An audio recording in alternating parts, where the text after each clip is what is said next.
de con el ruido, sino mediante el modo de tratarnos entre nosotros. Y cuando la profundizamos en la oración. Esta vigilia, que es más chiquita, pero profundamente sentida, está mirando hacia las 5:30 de la mañana. Porque a las 5:30 de la mañana empieza la transmisión del inicio del ministerio petrino del Papa Francisco. Inicio del ministerio petrino del Papa Francisco. Ministerio petrino, ¿dónde? En la Iglesia de Roma. Él es obispo de Roma y toma posesión de la Iglesia de Roma. Eso va a suceder mañana. Como cuando un obispo toma posesión de su iglesia. El 3 de mayo, por supuesto, de una manera más local. Pero va a ser lo mismo Monseñor Luz, que va a asumir que va a celebrar el inicio de su ministerio episcopal en la Iglesia Hermana de Resistencia. Es igual, pero ¿cuál es la diferencia?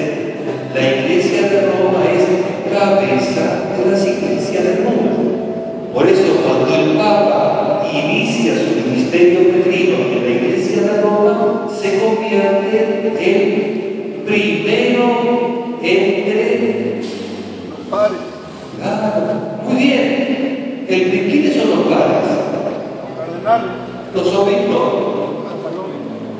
Los cardenales ya terminaron, hicieron lo que tenían que hacer. Ya está. La otra función que tienen los cardenales es cuando el Papa los convoca para algún consejo. No tienen nada más que hacer. Claro, los cardenales vuelven a su diócesis o arquidiócesis y hacen de qué? De obispos, claro, de obispos. El cardenal, nos estamos alargando mucho, me parece, ¿no? Porque me dijeron unos minutos para hacer la apertura, pero nos vamos a... Bueno, el cardenal, hasta ahora, el actual Papa fue un cardenal en Argentina. Mejor dicho, no en Argentina. Fue un cardenal de la Iglesia. Vivía en Argentina y desarrollaba su ministerio episcopal en la arquidiócesis de Buenos Aires. Como cardenal, no tenía ninguna autoridad en Argentina. No tenía nada que hacer como cardenal. Era obispo, arzobispo de Buenos Aires, como Monseñor Luz es arzobispo de Resistencia, y otros obispos, como es obispo de Goya. Arzobispo, digo para entenderlo, ¿no? Porque uno dice con la mentalidad humana, nosotros creemos que arzobispo es más que obispo. No es verdad. No es así en la Iglesia. El arzobispo tiene solo la función de coordinar, fíjense, de coordinar en algún momento algunas diócesis sufragáneas. No eso es una cuestión simplemente de administración. Yo no tengo ninguna autoridad de Goya, ni en Posadas, ni en Oberá, ni en Santo Tomé, ni en Iguazú, que son las diócesis que dependen, entre comillas, dependen de corrientes. ¿En qué dependen? Y porque nacieron, son hijas de esta iglesia. Pero 100 años atrás, 103 años atrás, la única diócesis que existía en Corrientes y en Misiones era de Corrientes. Después nacieron las otras. Y para coordinar un poco la tarea, nombran al obispo de la diócesis más antigua de coordinar a otra persona. Pero no tienen ninguna autoridad eclesial salvo la administrativa. La autoridad de la Iglesia. Escuchen bien, a propósito del inicio del ministerio de Felipe. En primer lugar, el obispo de Roma es vicario de Cristo. De modo que por sí mismo no tiene ninguna autoridad. Es un servidor de Cristo y de su evangelio. ¿Está claro? Cristo y de su Evangelio. Entonces, la única autoridad en la Iglesia es Pedro, primero entre pares o iguales. Así lo instituyó Cristo y así sigue siendo válido a lo largo de la historia hasta hoy. La única autoridad es el obispo con su presbiterio y el obispo en comunión con los demás obispos del mundo, juntos en comunión con el obispo de Roma, que por ser obispo de Roma es pastor universal. ¿Se entiende? Todo lo demás, cardenales, monseñores, ¿qué más? Arzobispos, son títulos administrativos, nada más. Nada más. Es muy importante tener en cuenta esto. Pero ahora no sé de dónde vinimos con todo esto para volver a retomar el hilo. Nosotros nos estamos preparando en esta vigilia para algo importantísimo. Por eso lo vivimos con tanta emoción. Porque tenemos Papa, en primer lugar. Tenemos Papa. Nos da seguridad tener un Papa. Nos da seguridad tener una autoridad en el grupo. Si no hay autoridad, ese grupo va a la deriva o es llevado adelante por los caciques de turno. Claro. Por eso es importantísima la autoridad de la familia. Qué bueno que es recordar hoy el valor que tiene la autoridad, porque la autoridad aglutina, es un punto de referencia.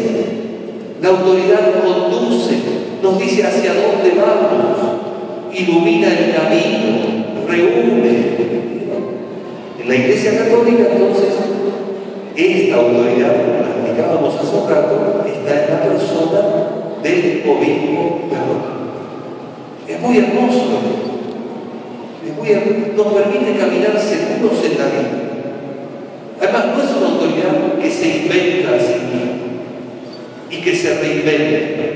Es una autoridad delegada, por supuesto, de Cristo, a lo largo de la historia, a lo largo de los 1000 años, con un magisterio que no está a la deriva de cualquiera.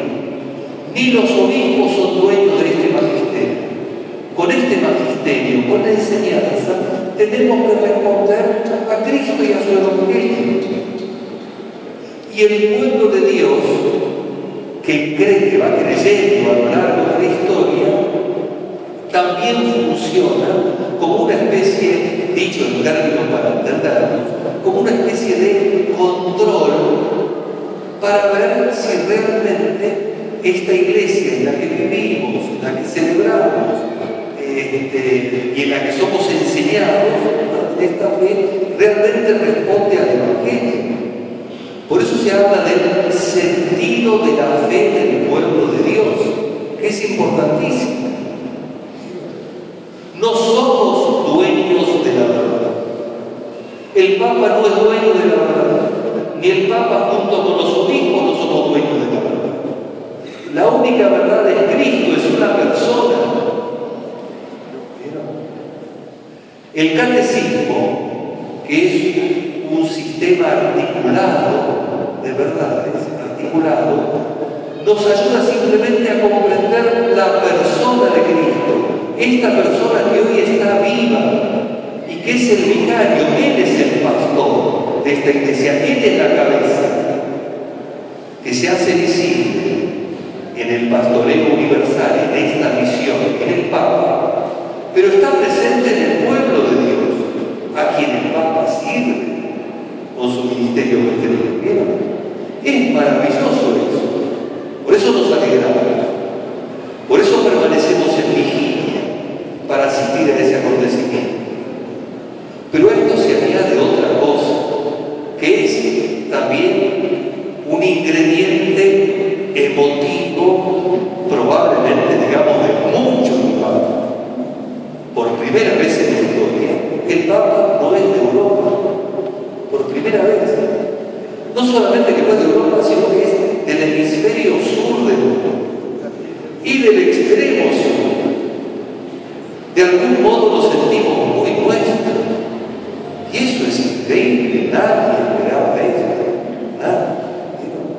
De modo que este acontecimiento de un Papa que es connacional nuestro, si bien el Papa es universal, pero ha caminado con nosotros, muchos de ustedes lo conocieron, algunos de ustedes participaron de algunas reuniones de la iglesia en Argentina, donde él estuvo presente, aquí en Corrientes, para el Congreso Eucarístico Nacional, estuvo en la casa de algunos de ustedes, almorzando, compartiendo la mesa. Claro, todo esto lo hace la iglesia como más familiar. De pronto la sentimos muy nuestra, muy cercana. Todo esto tiene que llevar, mis queridos hermanos, en el año de la fe, a renovar nuestra vida. Fíjense qué impacto hermoso me produjo el Papa con sus gestos inéditos, también sorprendentes. De pronto todo el mundo se siente bueno. Todo el mundo se quiere mirando al Papa. Ustedes saben lo que se dijo acá del cardenal Bergoglio. Un tipo de periodismo, de todo, incluso por falta de respeto a su persona, etc. Hoy se llena la boca, pero además muchos de ellos, estoy seguro, ¿no?, que sinceramente despertó esos sentimientos que ni ellos creían que ya existían en sus corazones. Por eso yo creo que el hecho de que tengamos un Papa, de que este Papa sea para nosotros tan familiar, también nos va a llevar a encontrarnos más entre nosotros, a respetarnos más, a dialogar más, a construir una patria más entre todos, como decíamos al comienzo del bicentenario, ¿se acuerdan? Y sobre todo nos va a hacer sentir mucho más que somos parte de la familia humana, parte de la familia universal. El Papa se llama Francisco, también otra señal muy fuerte. Nadie se va a imaginar eso, nadie. Y se llama Francisco como Francisco de Asís. Y Francisco, con esto concluyo, porque me parece muy bueno, nos ayuda a pensar en la vida cristiana, de fe de cada uno, y también de nuestro modo de estar en la iglesia. Él eligió a Francisco por lo que significa esta figura, digamos, de este santo en la iglesia, y no solamente para la iglesia, sino para todo el mundo, para creyentes y no creyentes. No hay que conocerlo, hay que conocerlo, porque el Papa lo conoce muy bien, por eso eligió el nombre Francisco. No es solamente porque le cantó a las criaturas, no es solamente San Francisco que lo representa con una palomita en el hombro, mucho más. Es el Francisco que se convirtió a los 22 años, 21 o 22 años, delante de un crucifijo, después de haber besado a un leproso, que él lo rechazaba por repugnante, por la presencia repugnante, junto con todos los demás de la sociedad de su tiempo. Se animó a besar. Eso le cambió la vida.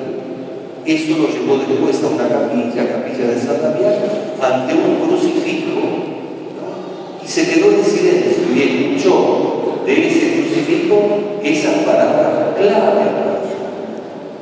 Francisco, ¿no ves que mi iglesia necesita reparación, amenaza a ruinas? Ven y repara mi iglesia.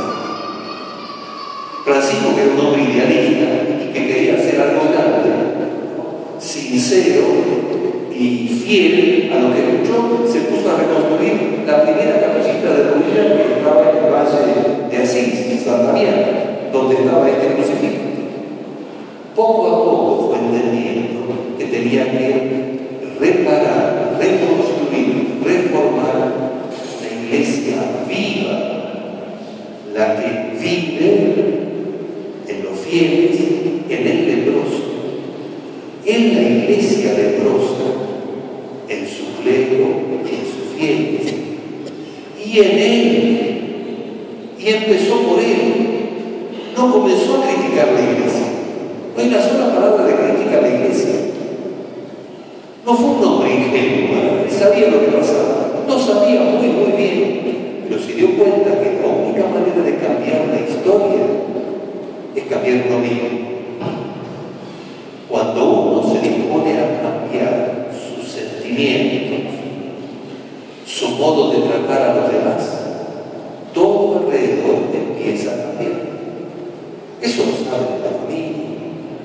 Cuando uno en la familia, después que hubo algún problema grande, finalmente dice, bueno, yo voy a tratar de cambiar y voy a tratar de poner buen ánimo, a pesar, ahí es donde, esto es una señal para que, no, a mí dígame, yo te pido. Entonces, fíjense, entonces ahí las cosas comienzan a cambiar, porque cambian desde adentro. Entonces, ese cambio desde adentro, esa vida nueva, necesita también estructuras nuevas. Si se comienza a cambiar estructuras, a destruir instituciones, ese cambio no sí, es maquillaje. Lo sabemos por la historia. Los grandes que hicieron verdaderos cambios comenzaron por ellos mismos. Padre Teresa de Calcuta, Juan Pablo II, ¿cómo cambió el curso de la historia? Con la palabra que vivía desde adentro y con la consecuencia de su vida. Cambió la historia, tiró un muro de división que estaba arraigado en el odio entre las dos potencias, no sabemos. Es importante, ese es el nombre que eligió el Papa Francisco, porque sabe que el cambio que necesita la iglesia de siempre y de la de hoy también, empieza en el corazón de los fieles y en el de él primero. Por eso el gesto inicial que tuvo cuando se presentó, es hermoso, por esto concluyo en serio. El gesto realmente extraordinario, el primer gesto que tuvo cuando se presentó en el balcón de la Basílica de San Pedro ante una multitud fue decir buenas noches sencillamente, humildemente, pedir en primer lugar, rezar al Padre Nuestro, una Ave María en gloria, oraciones que todos conocemos y que a tantos les despertó familiaridad con las oraciones que se habían olvidado y dijeron, yo lo escuché, qué hermosas que son esas oraciones, yo las rezaba de chico. ¿Por quién rezó? Por Benedicto XVI, porque tiene conciencia que él no viene a ser una iglesia nueva. Él entra en la historia de la iglesia que recibe. Reconoce que la iglesia viene haciendo un camino de 2000 años. Él pondrá su parte. Hermoso el primer gesto de reconocer la tarea de su predecesor, un papa grande. Probablemente va a ser declarado doctor de la iglesia, por la profunda enseñanza que dejó en pocos años. Y el otro gesto, pedir que el pueblo rece a Dios para que lo bendiga. No les digo bendigan ustedes. Atención, no son detalles. No son detalles. No digo al pueblo, bueno, ahora ustedes recen por mí. Como si la fuerza de la oración del pueblo sea, digamos, como la verdadera virtud de la oración. No. Rueguen a Dios por mí para que Dios me bendiga. ¿Se dan cuenta?